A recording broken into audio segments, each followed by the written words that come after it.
If your body started rejecting the habits you once called spiritual, you're not broken, you're waking up. And that's terrifying because it means the version of you that felt safe, that felt good, that everyone praised, might have been the very thing keeping your soul in exile. You know that feeling when something that used to work for you suddenly doesn't anymore, when habits that felt virtuous start making you feel sick in ways you can't quite explain. If you're in the middle of a real spiritual awakening, not the Instagram version, you've probably noticed that certain patterns in your life have started to feel like poison. Not metaphorical poison, actual, visceral, soul-level toxicity that your body rejects even when your mind tries to rationalize it away. Here's what nobody tells you about waking up. It's not all light and expansion and blissful realizations. Sometimes it's your system violently rejecting everything that kept you comfortable but asleep. And the habits that feel most poisonous? They're usually the ones you've been praised for, the ones that made you good, the ones you've built your entire identity around. Most spiritual content will tell you what to add to your life. More meditation, more mindfulness, more rituals, more healing modalities. But what if the real work isn't about adding anything? What if it's about recognizing the poisons you've been drinking willingly, the ones disguised as love, as seeking, as peace, as progress? What if your soul has been trying to get your attention through exhaustion, through anxiety, through that persistent feeling that something is deeply wrong even when everything looks fine on the surface? This isn't another video about morning routines or manifesting abundance. This is about the shadow side of awakening that nobody wants to talk about. The part where you realize that some of your most spiritual habits have actually been keeping you fragmented, keeping you in exile from your own truth. So here's the paradox.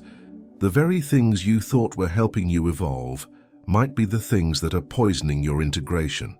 And until you're willing to look at them honestly, without the veil of spiritual performance, you'll stay stuck in a loop of seeking without ever actually arriving. What if the discomfort you're feeling isn't a sign that something's wrong with you, but a sign that something's finally becoming right?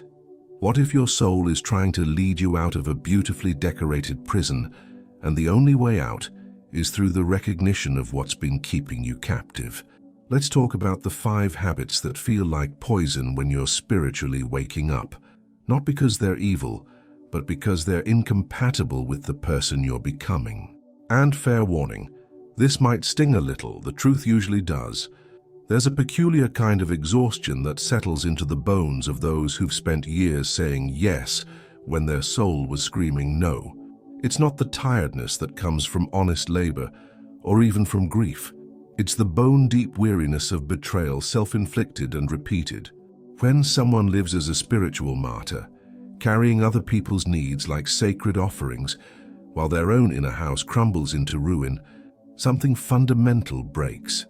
The body keeps the score, as they say, but the soul starts to whisper in the language of illness, anxiety, and a vague sense of exile from one's own life. You can feel it in your chest sometimes, that tightness, that contraction, as if your heart is trying to warn you that this version of love you've been practicing is actually a slow-acting poison. Most people don't realize they're doing it. They genuinely believe they're being kind, generous, evolved.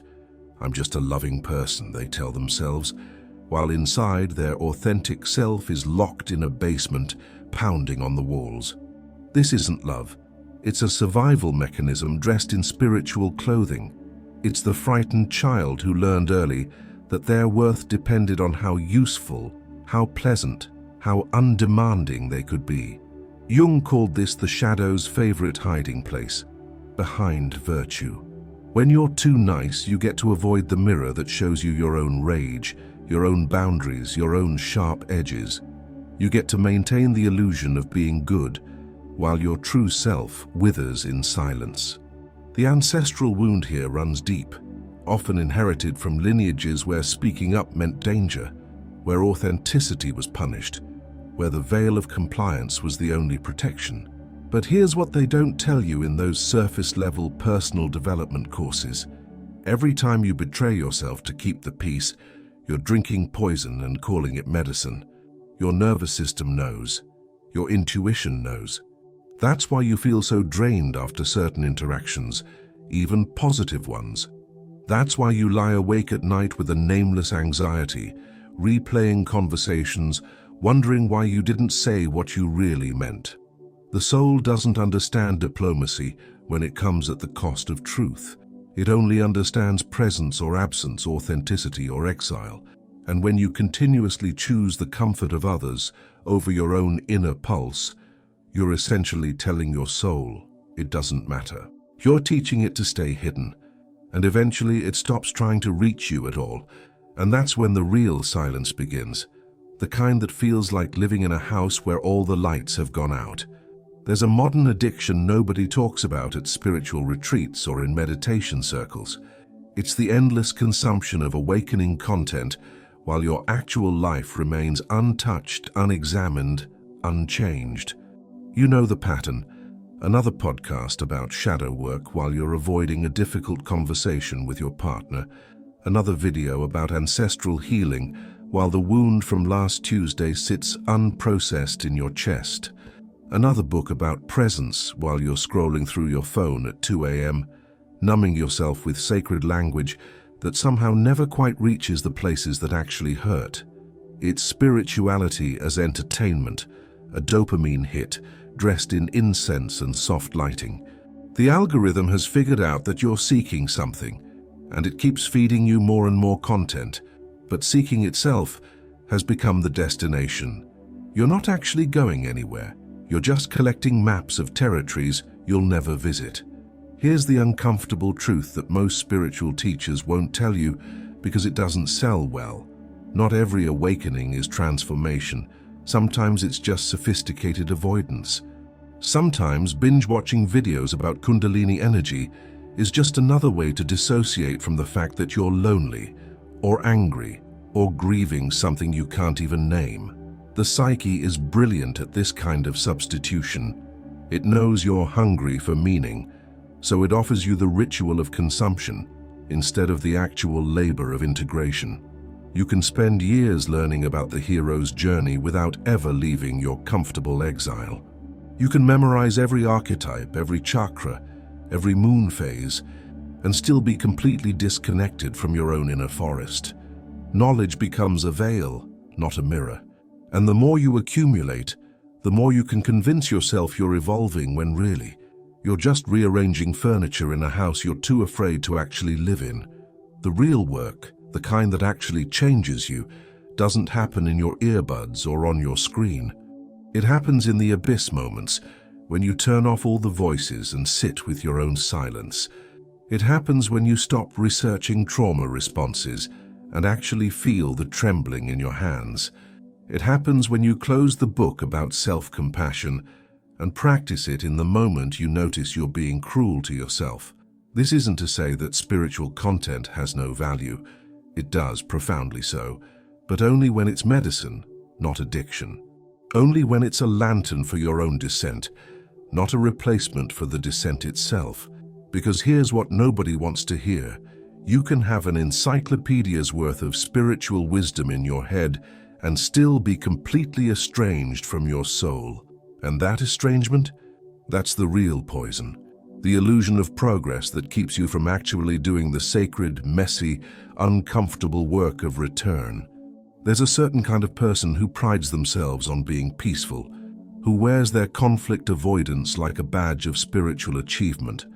I don't do drama, they say, while internally they're carrying a museum of unsaid things, a collection of swallowed words that have calcified into resentment, anxiety, and a vague sense of being perpetually misunderstood. These are the people who've made an unconscious pact with their shadow. I'll stay in the light if you promise to stay hidden. I'll be calm, composed, spiritually evolved, as long as I never have to meet the parts of me that are raw, angry, or inconveniently honest. But here's what happens when you make that deal. The shadow doesn't disappear. It just goes underground. It shows up in your body as tension you can't explain, in your dreams as figures chasing you through abandoned buildings, in your relationships as patterns that repeat with eerie precision. The friction you're avoiding externally becomes a grinding internal war, and eventually, your soul starts to feel like a battlefield where no one's allowed to acknowledge the fight. Jung understood this better than most, that the goal isn't to transcend the shadow, but to integrate it, to bring it into the light of consciousness where it can be seen, understood, transformed. But integration requires confrontation, and confrontation requires a willingness to be uncomfortable, to be misunderstood, to risk the very thing conflict avoiders fear most, disconnection. So instead, they choose a different kind of disconnection from themselves. They smile when they want to scream. They say it's fine when it's not. They perform spiritual bypass like it's an Olympic sport, using concepts like letting go and staying in high vibration as shields against the messy, necessary work of actually saying what's true. And the cruelest part? They often believe they're doing the right thing. They think their silence is wisdom when it's actually just fear dressed in meditation robes. They think their refusal to engage is peace when it's actually just postponed pain, compounding interest on an emotional debt that will eventually come due. But here's what the soul knows, that the ego refuses to learn. Some conflicts are sacred. Some friction is the only path to freedom. When you finally say the thing you've been afraid to say, not with cruelty but with honesty, something shifts in the architecture of your inner house. A window opens. Air moves through rooms that have been sealed for years. This doesn't mean becoming aggressive or needlessly confrontational. It means learning that your truth has a right to exist in the world, even if it makes waves, even if it disappoints someone, even if it reveals that you're not as evolved as you pretended to be. The alternative is a lifetime of silence that makes you sick, of spiritual performances that leave you feeling like a stranger in your own life. And that's the real poison here. Not the conflict itself, but the decades-long avoidance of it, the slow suffocation of never letting your authentic voice break through the veil of niceness. Because somewhere deep down, your soul remembers. It's better to be honest and uncomfortable than peaceful and dead inside. There's an irony that would be funny if it weren't so damaging. People rushing their healing with the same frantic energy that made them sick in the first place. The same productivity mindset, the same impatience, the same underlying message that says, you're not okay as you are, so hurry up and fix yourself. They consume healing modalities, like items on a checklist, therapy on Monday, breathwork on Wednesday, plant medicine on the weekend, all while their nervous system is screaming for the one thing they refuse to give it: time, real time, unhurried, unmeasured, non-linear time that doesn't care about your 5-year plan or your vision board. This is the cortisol of awakening, the stress hormone of spiritual ambition, and it poisons the very process it's trying to accelerate. Because here's what most people don't understand. The soul operates on mythic time, not clock time. It doesn't care that you've already done the work for 6 months and expected to be healed by now. It doesn't respond to deadlines or desperation. It unfolds according to its own rhythm, which often looks more like a spiral than a straight line, more like death and rebirth than improvement and progress. When you rush the process, you skip crucial stages of integration. You have the breakthrough, but not the breakdown. You get the insight, but miss the embodiment. It's like trying to bake bread in half the time by cranking up the oven temperature. You might get something that looks done on the outside, but inside, it's raw, unformed, indigestible. The psyche needs fermentation time, the way grief needs seasons, the way transformation needs the darkness of the cocoon before the wings can form. Jung called this the temenos, the sacred container where the work happens, and it cannot be rushed without consequence. People who try to speedrun their healing often end up more fragmented than when they started, collecting spiritual experiences like trophies while their inner house remains in ruin, never staying in one place long enough for actual reconstruction to occur. They become what Jungians call puer aeternus, the eternal child, always seeking the next awakening. the next teacher, the next technique that will finally be the one, never realizing that their very seeking has become the obstacle. The wisdom traditions understood this deeply. Initiations took time, sometimes years, sometimes lifetimes. The hero's journey includes the part where the hero sits in the underworld, not doing anything, just enduring the darkness until the time is right for return.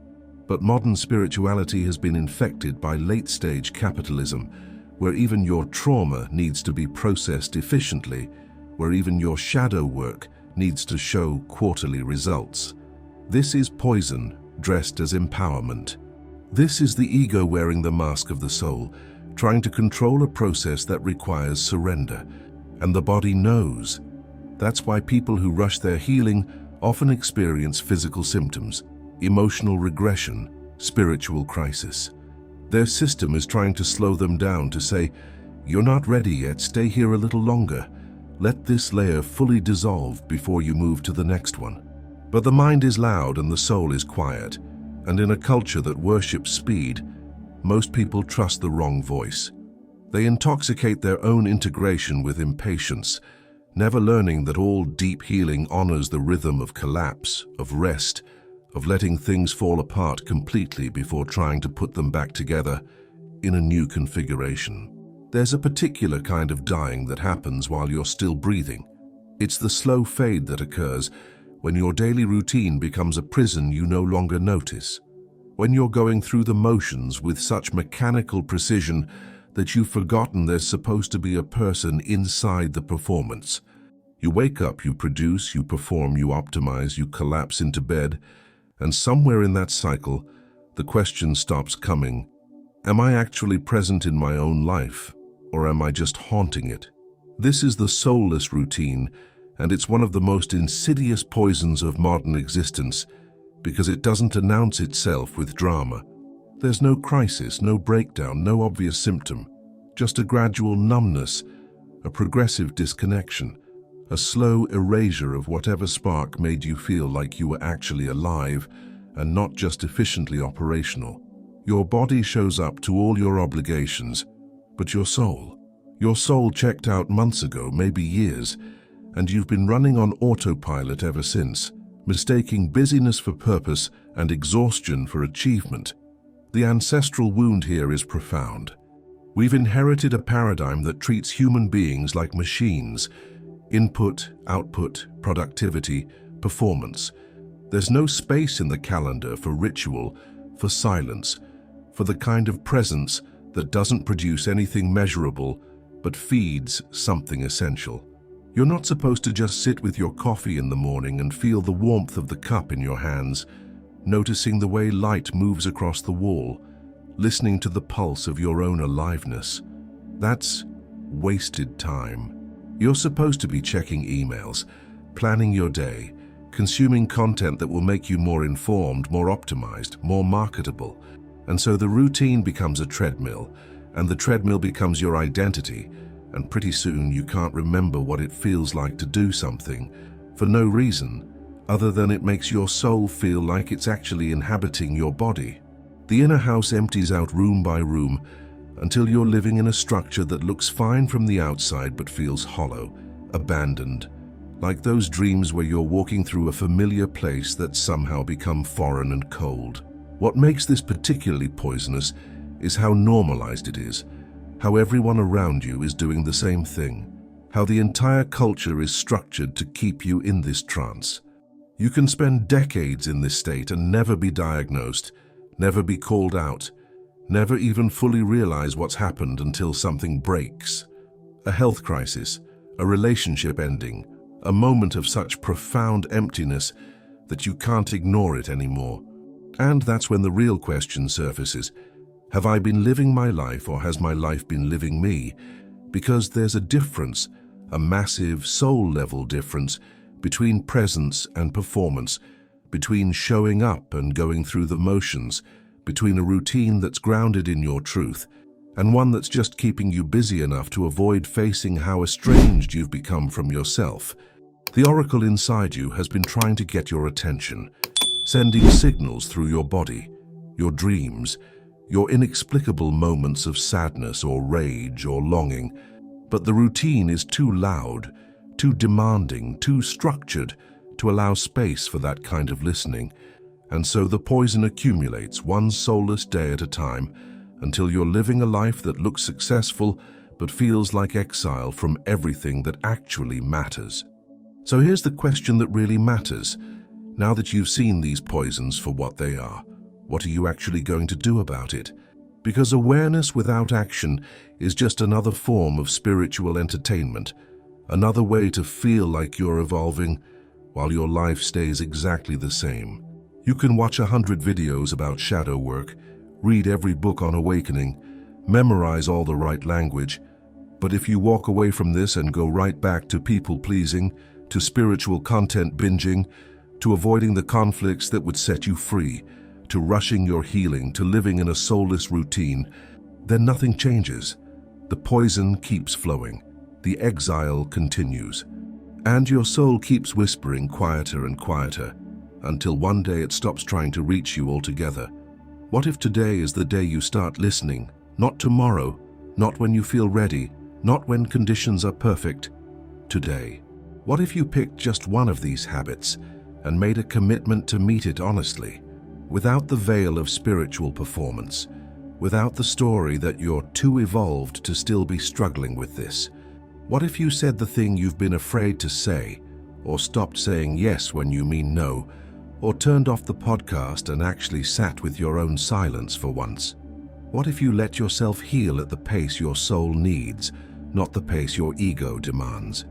What if you brought one small ritual into your routine that had nothing to do with productivity and everything to do with presence? These aren't small choices. These are acts of revolution against a culture that wants you fragmented, distracted, and too busy to remember who you actually are. The truth is, your awakening isn't going to look like anyone else's. It's not going to be neat or linear or Instagram-worthy. It's going to be messy and uncomfortable and full of moments where you question everything, including whether any of this is worth it. But here's what I know. The fact that these habits feel like poison now, that's not a problem. That's your soul finally getting your attention, finally breaking through years of conditioning and performance and survival patterns to say, this isn't me anymore, and I'm done pretending it is. So honor that, trust that, and please, for the love of everything sacred, stop drinking poison just because it comes in a pretty bottle with a spiritual label on it. If this resonated with you, if you felt that recognition in your body, that uncomfortable truth that you've been avoiding, then subscribe to this channel and turn on notifications, because we're going deeper into this work, into the parts of awakening that most people are too afraid to talk about. We're exploring the shadow, the ruin, the abyss, and the return. We're doing the real work, the kind that actually transforms you instead of just giving you something new to add to your spiritual resume. And I want you here for that journey. So hit that subscribe button and let's continue this conversation. Your soul has been waiting for this. Don't make it wait any longer.